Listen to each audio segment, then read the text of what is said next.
Hello दोस्तों, आज के वीडियो में लो ग्रेजुएट्स के लिए भारत सरकार के संस्थान एनवीएस अर्थात नवोदय विद्यालय समिति में निकली लीगल असिस्टेंट की लेटेस्ट वैकेंसीज के बारे में कंप्लीट इन्फॉर्मेशन देंगे।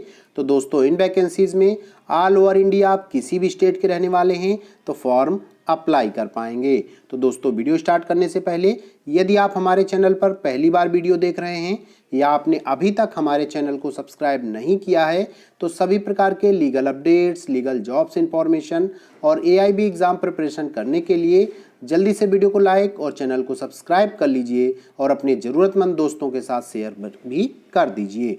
तो चलिए आज की वीडियो स्टार्ट करते हैं। तो दोस्तों, आज के वीडियो में नवोदय विद्यालय समिति के माध्यम से जो वैकेंसीज निकली हुई है लीगल असिस्टेंट की, उनके बारे में जानेंगे। तो सबसे पहले इसका ऑफिशियल नोटिफिकेशन कैसे प्राप्त करेंगे, तो आपको नवोदय विद्यालय समिति की ऑफिशियल वेबसाइट पर जाना है www.navodaya.gov.in, जो कि आपके स्क्रीन पर खुली हुई है। उसके बाद इसके रिक्रूटमेंट सेक्शन पर जाना है। तो रिक्रूटमेंट सेक्शन पे जब आप जाएंगे या नोटिफिकेशन सेक्शन पर जाएंगे तो सबसे ऊपर इसका नोटिफिकेशन आपको मिल जाएगा। Notification for direct recruitment drive 2024 for various non teaching post of headquarter RO and JNV cadre of in NVS. तो इस पर क्लिक करके आप नोटिफिकेशन को डाउनलोड कर सकते हैं। इस पेज का लिंक हम आपको वीडियो के डिस्क्रिप्शन में उपलब्ध करा देंगे। तो चलिए इन वैकेंसीज के बारे में डिटेल से जान लेते हैं।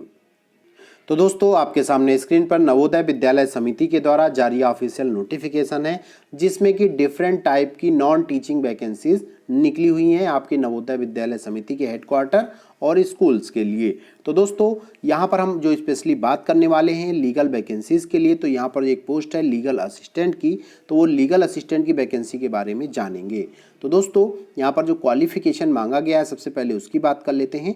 तो क्वालिफिकेशन आपके पास लॉ डिग्री होनी चाहिए बीसीआई अप्रूव्ड इंस्टीट्यूट या फिर यूनिवर्सिटी से। इसके साथ साथ दोस्तों, कम से कम 3 ईयर का एक्सपीरियंस आपके पास होना चाहिए लीगल फील्ड में वर्क करने का एज ए एडवोकेट का। अब बात कर लेते हैं दोस्तों कि इसके लिए जो है एज क्या मांगी गई है। तो एज आपकी यहाँ पर मांगी गई है मिनिमम 23 ईयर्स और मैक्सिमम 35 ईयर्स।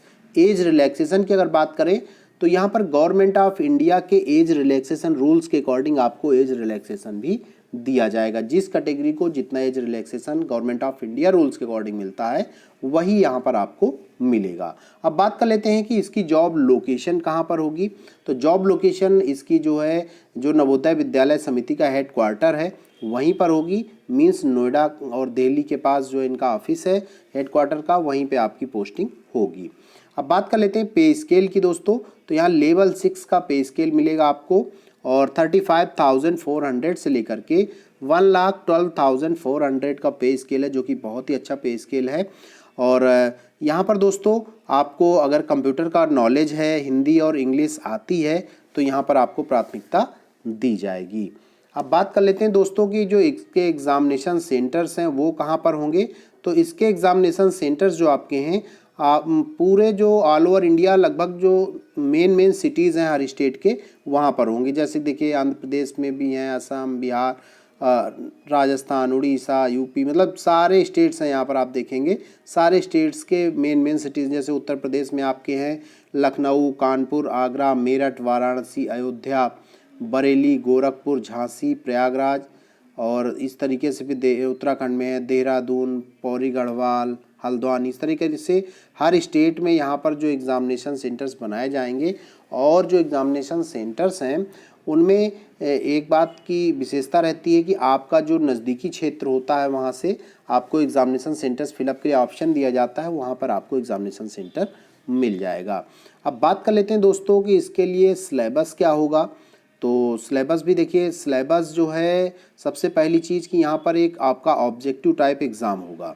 तो देखिए यहाँ पर आपके सामने स्क्रीन पर हम दिखा रहे हैं syllabus for the post of legal assistant. इसमें 2 स्टेज में एग्ज़ाम होगा, स्टेज फर्स्ट और स्टेज सेकेंड। स्टेज फर्स्ट में ये आपका ऑब्जेक्टिव टाइप एग्ज़ाम होगा और सेकेंड में इसका इंटरव्यू होगा। तो इसमें देखिए पार्ट फर्स्ट में आपसे रीजनिंग पूछी जाएगी 15 मार्क्स की, फिर है जनरल अवेयरनेस है 15 मार्क्स का, फिर है लैंग्वेज टेस्ट होगा आपका हिंदी और इंग्लिश का, ये है 30 मार्क्स का, फिर है क्वांटिटिव एप्टीट्यूड 20 का, फिर आपका जो लीगल वाला पोर्शन है वो आ जाता है constitution of India, functioning of high courts, Supreme Court, central administrative tribunals, civil procedure code and criminal procedure code, provision required to be referred generally in government offices will be given importance. Evidence Act, Limitation Act, POCSO Act, interpretation of statutes. तो इस प्रकार से legal field का जो आपका syllabus है वो इतना ही है। और यहाँ पर जो आपका एग्ज़ाम होगा 150 मार्क्स का एग्ज़ाम होगा और 150 क्वेश्चंस होंगे और जो टाइमिंग होगी आपकी 3 आवर्स ड्यूरेशन का होगा, मीन्स 3 घंटे का समय आपको मिलेगा 150 क्वेश्चंस और 150 मार्क्स का। अब इसमें जो स्टेज फर्स्ट में क्वालिफाई हो जाएगा उसको स्टेज फर्स्ट में आने का मौका मिलेगा। स्टेज सेकेंड में आपका जो है यहाँ पर होगा इंटरव्यू और इंटरव्यू में जो सिलेक्टेड होंगे कैंडिडेट्स उनको जॉब करने का चांस मिलेगा। भारत सरकार का संस्थान है, बहुत ही अच्छी अपॉर्चुनिटी यहाँ पर दी जाती है। अब बात कर लेते हैं दोस्तों कि यहाँ पर एप्लीकेशन फ़ीस क्या पे करनी होगी। तो देखिए यहाँ पर जो एप्लीकेशन फ़ीस है, यदि आप SC ST या हैंडीकैप्ड पर्सन हैं तो आपको केवल प्रोसेसिंग फ़ीस पे करनी है 500 रुपीज़। और यदि आप इससे अलग किसी भी कैटेगरी के अंतर्गत आते हैं तो आपको यहाँ पर 1000 रुपीज़ फीस पे करनी होगी, मीन्स 500 फीस प्लस 500 आपकी प्रोसेसिंग फीस, इस तरह 1000 रुपीज़ आपको पे करना होगा। SC ST हैंडीकैप्ड 500 और अदर्स के लिए 1000 रुपीज़। तो दोस्तों अब बात कर लेते हैं कि यहाँ पर जो एग्ज़ाम का पैटर्न है वो क्या होगा। पैटर्न में देखिए ऑब्जेक्टिव टाइप तो मैंने आपको बताया था, यहाँ पर निगेटिव मार्किंग भी रहेगी, 1/4 की निगेटिव मार्किंग रहेगी। इसलिए जो ऑब्जेक्टिव टाइप क्वेश्चंस हैं उनको जो आप तैयारी करेंगे उसके अकॉर्डिंग ही आपको सही निकलेंगे। अगर आप ऐसे ही लगाने वाले हैं बिना पढ़े हुए तो वहाँ पर आप सक्सेस नहीं हो पाएंगे। अब दूसरी दोस्तों बात कर लेते हैं यहाँ पर महत्वपूर्ण बात कि फॉर्म कैसे अप्लाई किए जाएंगे। फॉर्म आपको ऑनलाइन फॉर्म अप्लाई करना है और एप्लीकेशन फ़ीस भी आपको ऑनलाइन ही पे करनी है। तो दोस्तों इससे एक महत्वपूर्ण बात यह है कि अभी एप्लीकेशन फॉर्म भरने की डेट ओपन नहीं हुई है, मीन्स अभी सिर्फ नोटिफिकेशन आया, एप्लीकेशन फॉर्म किस डेट से भरे जाएंगे अभी नहीं बताया गया है। इसकी सूचना जल्द ही इनकी ऑफिशियल वेबसाइट पर उपलब्ध कराई जाएगी।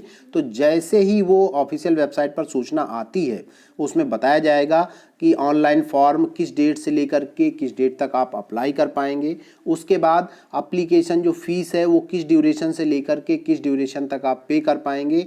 और उसके बाद जो महत्वपूर्ण है कि यहाँ पर जो आपका एप्लीकेशन फॉर्म है उसका प्रिंट आउट निकाल करके आपको अपने पास रख लेना है, भेजना नहीं है। लेकिन उसकी रिक्वायरमेंट क्या है, आखिर प्रिंट करके निकाल के रखना क्यों है।